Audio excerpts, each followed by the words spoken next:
This review is all about A Plague of Angels by Sheri Tepper. I've just finished this book. It's a first impressions video. I haven't reviewed it yet on Goodreads.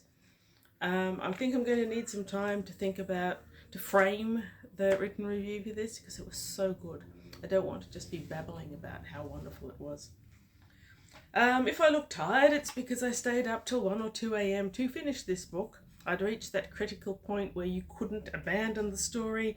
It was so close to the ending, you just couldn't walk away from it. So I read until my eyes felt like sandpaper and I was exhausted, and I had to go back and reread the ending this morning just to make sure I got it right. This is as close to a flawless book as I've read for all year, I think. I can't think of anything about it that really annoyed me. There was nothing in it that failed to do a great job. The world building was absolutely phenomenal. It was rich, it was beautiful, it was full of the sort of realistic detail that makes a world real, but it was charming as well. The characters were, each and every one of them, deeply flawed and deeply relatable and very, very interesting. Even the woman who is the crazy bad guy, I suppose, in her own way, her flaws and her psychotic behavior makes internal sense to who she is, and she becomes a real character. She's not just the bad guy. She's a real human being. Totally psychotic, but real. So we start off with a young man who's grown up in a village, and he's decided to go and see the city, which is somewhere his mother went before him. He's vaguely interested to see if he can find his father because his mother refuses to talk about him. He's grown up on the farm, so he's a farm boy. At this point, it feels like fantasy. It feels like a fantasy young boy goes from medieval style village to city. On the way, he meets a man taking a toddler, a little girl, to an archetypal village.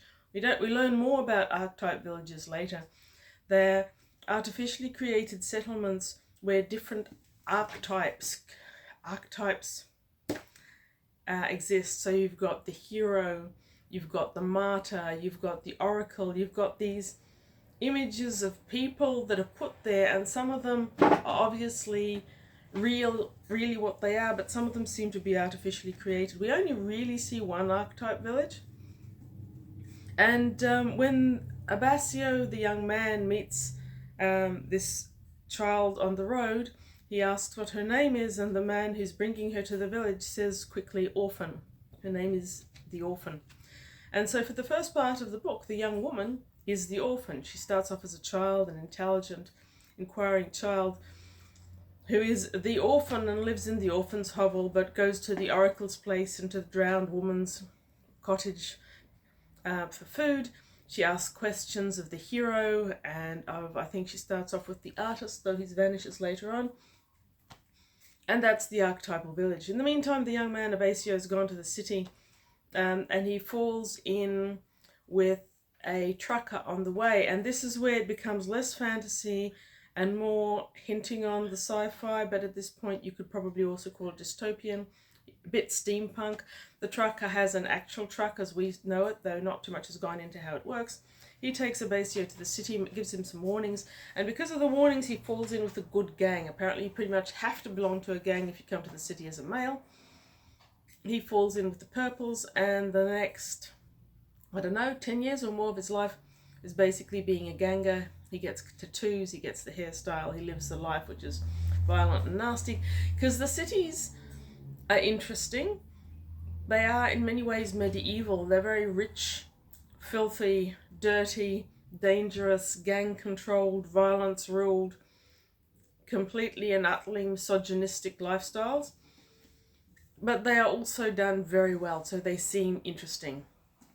And we learn other things about the world. There's the edge, which seems to be technological. So again, we're far beyond fantasy here and climbing into the science fiction. We never learn too much about the edge. And there's other influences. The other main influence here is a city all the way to the south, where there's a dome, and they're building a spaceship or rebuilding it. They found a space shuttle, and the 4 Dome families are using their technology to rebuild it with the aim of reaching the semi-completed space station and moon base, and getting resources from them, because a lot of what the Dome does is it goes into the countryside and gets resources. This is where the sci-fi kicks in, and we've got a lot more of the dystopia. It's not a small book. It's got 583 pages to it. I enjoyed every single word, every single paragraph, every single page, and there's not too many books that I can say that for. A couple of things that seemed to be a bit Deus Ex Machina early on resolved themselves as part of a pattern. Nothing was over-explained, which is a pet peeve of mine, when you explain every little detail until the reader gets bored and goes to make a cup of coffee. So there was no over-explaining, but you got enough of a sense of the world that you never felt that things were under-explained. You didn't walk away from it going, they never explained how come Coyote and Bear. Well, no, in a way they didn't, but they gave you enough options of how and where that it didn't matter. Brilliant story. Eventually Orphan gets a prophecy from the Oracle and has to flee the village, and at that point she starts making her way slowly towards the Dome. Abasio leaves the city and he catches up with her, and they travel together for a while, right to the end. And the end is where Orphan reaches the Dome and finds a destiny is waiting for her there. And that part is simply magnificent. I won't mention what it actually is. I mean, this is an old book. It was printed in 1993. It's a pretty old book. So probably anyone who's interested will already know what's in it. There's plenty of reviews online, so you can find out easily enough. But I want to talk about the ending. So the ending is probably this much of the book. A lot of books who set up a beautiful world and a wonderful plot and great figures fall down on the ending. They make the ending a great culmination in 1 or 2 pages. And the reader is just feeling let down. I've read hundreds of pages and I get 2 pages of resolution. What's that? Not Sheri S. Tepper. Tepper did it better than that. She created an evolving situation for the resolution. You had 2 different types of resolutions. You had the grand battle and you had the flight to the stars, but in between there was so much richness of final events that even the ending was long. But long in a good way, because, you know, an ending that you were just waiting for it to get over, this wasn't it. This was an ending where every single paragraph sparkled. In fact, the whole book sparkled. Pick up a diamond that's been recently cleaned, or maybe a cubic zirconia, hold it around the light, and it flashes light from all its facets, and it's fascinating and just sort of drawn into it. That's this book. Flashes, sparkles, drawn into it. I loved every second.